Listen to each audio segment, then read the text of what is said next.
Welcome back mga Kamoto Road. Ayan no, nakikita nyo ba yan Kamoto Road? Meron na naman sinend sa atin si Sir Edgar. Ano na naman kaya itong video na to na nakuha or napitikan. Yan, panoorin natin Kamoto Road itong sinend na video ni Sir Edgar. Okay yan mga Kamoto Road no. Okay naman yung biyahe ni Sir Edgar dyan sa may sukat Paranaque. Ayan, kakatapos lang din ng ulan.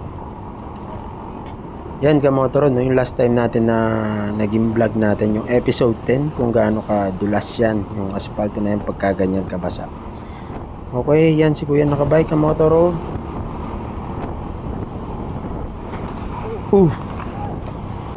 Yun, si Kuya nakabike mga Kamoto Road, nag self accident. Ayan. Kung titignan dyan natin, no, Kamoto Road, parang dumulas ang gulong ni Kuya.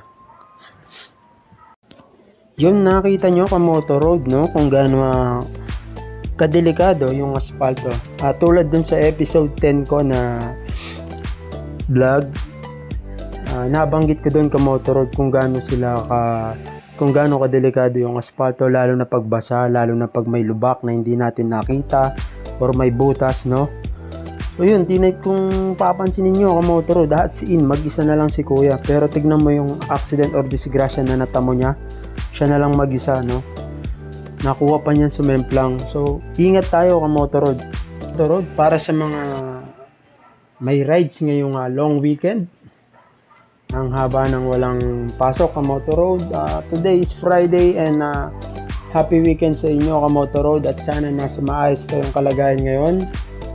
Saturday and Sunday walang pasok. 30 election day, then 31 sick leave nyo na Kamoto Road, no? Para dire-diretso. November 1 All Saints Day, November 2 again walang pasok, All Souls Day, November 3 sick leave ulit Kamoto Road, no? Para sa may mga long ride dyan, ingat tayo Kamoto Road, and always remember